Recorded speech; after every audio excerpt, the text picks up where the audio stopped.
साबुदाणे आपण मिक्सरमधून ग्राइंड करून, बटाटे मॅश करून घेऊ। हे जे आपण साबुदाणे दळलेले आहेत ना सुके, ते आता टाकू याच्यामध्ये। मिरची वाटलेली, हिरवी मिरची, शेंगदाण्याचा कूट, उपासाचं मीठ,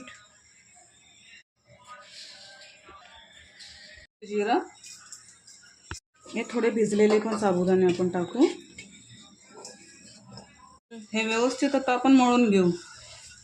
हे आता आपण असं मळलेलं आहे, याला थोडा वेळ रेस्ट करून घेऊ। वडी घेऊन असं त्याला आकार द्यायचा कटलेट सारखा। गॅस ठेवलाय आणि हे आता टाकून बघू। तेल एकदम मीडियम गरम पाहिजे, जास्त गरम नाही पाहिजे।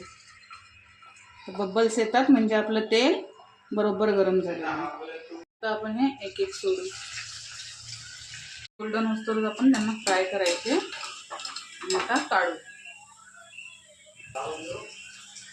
झाले आपले कटलेट रेडी। चटणी आणि दही बरोबर सर्व करा।